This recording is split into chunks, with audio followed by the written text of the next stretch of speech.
sublimate contractions into the chain. So get into position and chain back. Hello, children. Welcome to How Speed Day Works. Speed Day. As you know, if you're a subscriber to my channels, you know we max out 1 day a week on our exercises. But when you're young and bulletproof and immortal, you think, I can train heavy more than once a week. Uncle Todd don't know what he's talking about. Uncle Todd thought the same thing. I learned the hard way. I expect you to try training super heavy multiple times a week and learn it yourself. Looking at you, Muddy River boys, Jamie and Tyson, thinking you're going to do multiple max effort days in a week. Well, I could do 2 max effort days a week as an alternative to multiple max effort days. Louis Simmons at Westside Barbell advocates Speed Day.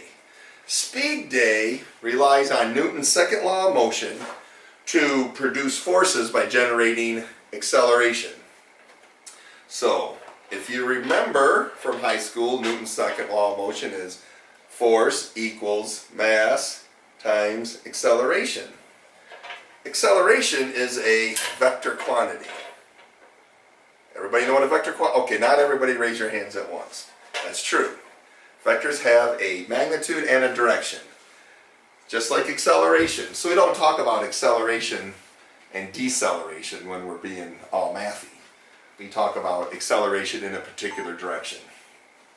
So, got my 100 capacity sheep scale here, 20 pounds on the stack, and as you will see, it takes 23, 24 pounds to raise it. If I hold it here, my 20 pound stack is showing about 23 or 24 pounds.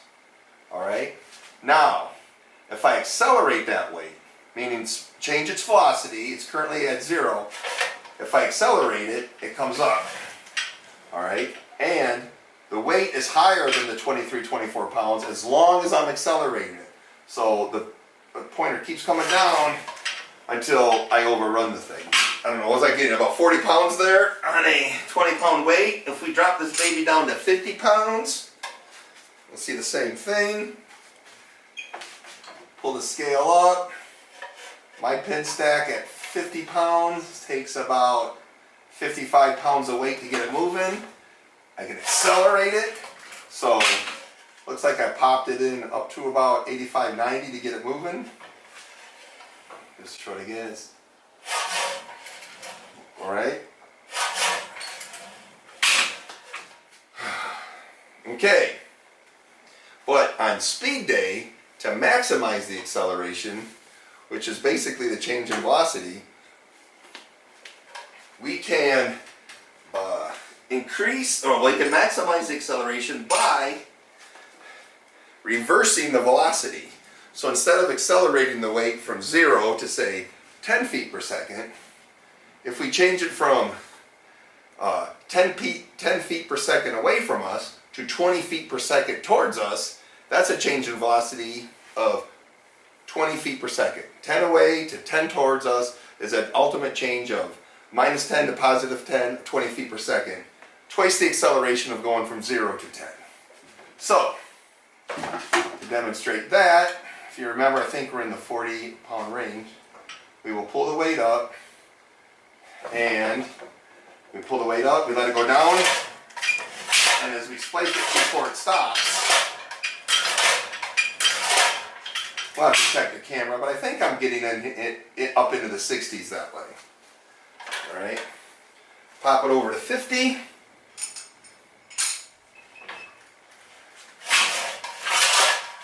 There I'm now at 50 pounds, I'm just bottoming the scale out. So, reversing the weight, reversing the direction, really spiked up the acceleration. The other thing we do on speed day, we add the chain. Okay? So with the chain,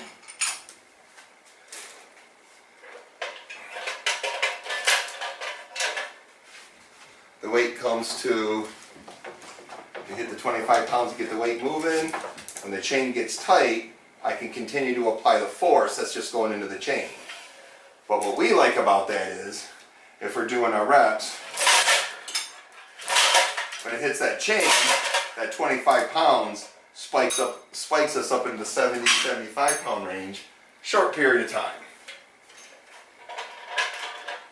That's the chain.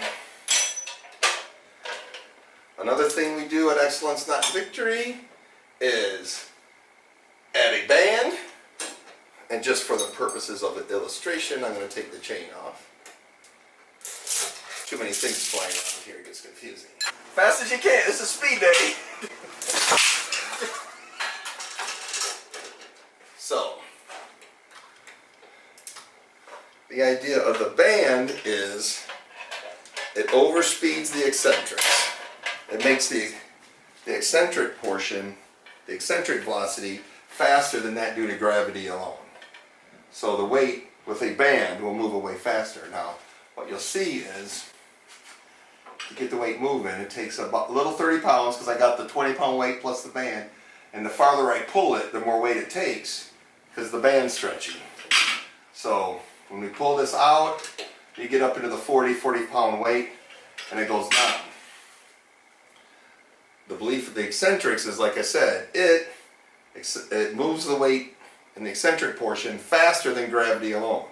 Sir Isaac Newton also had a law about gravity called Newton's universal law of gravity.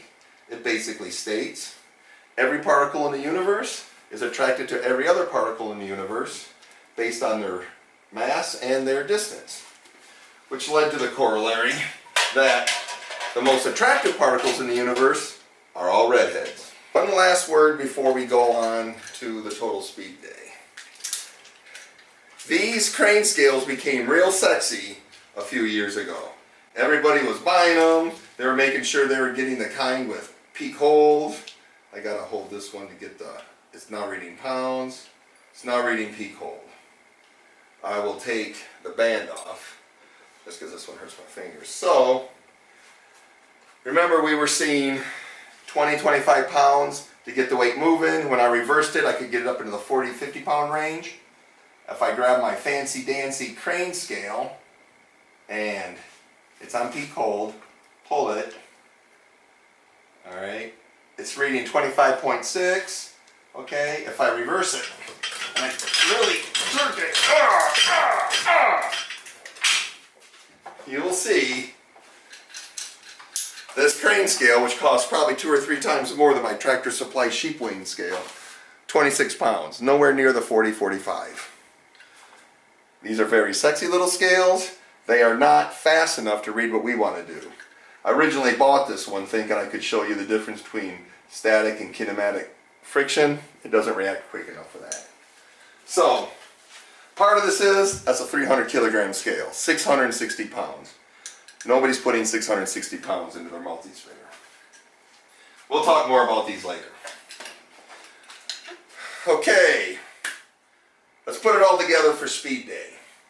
Got our dead weight, 20 pounds, put my band on it, put my chain on it. So now I've overspeeded the eccentrics, so I spiked the force at the end of the eccentric motion. I got a chain, which brings me to a sudden stop, which spikes the force at the end of the concentric motion. Very small periods of time. Remember, I'm only dealing with 20 pounds of weight, 25, 30 pounds of band tension at this distance, but I'm generating 70 to 100 pound-ish worth of force at the reversal and at the dead stop region. So, split it up, let's get into position, and change back. At speed day, we do 6 sets of 6. Westside Barbell does like 6 sets, 9 sets of 3. This is something I believe, but don't know. And I'm making that clarification because whenever I make a statement that I'm not absolutely sure of, the ensuing argument in the comments down below, you know who you are, just rips me to shreds. But I believe since the force spikes and is applied for such a short period of time, it transmits primarily into your tendons and bones, not so much the muscles. The muscles are more elastic than the tendons and far more elastic than the bones. And whenever you have load-bearing members in parallel, the stiffest ones are carrying more of the load. I believe these type of plyometrics will strengthen the tendons and bones. I kind of did a quick Google search before making this video. I think I found something that supports that, but I'm not sure. Thank you, kids. Leave your suggestions in the comments. And don't forget to subscribe and build a playlist of all my videos and just let them run all night long, including the ads. Looking at you, Grandma. I need to get that YouTube revenue up. Thank you.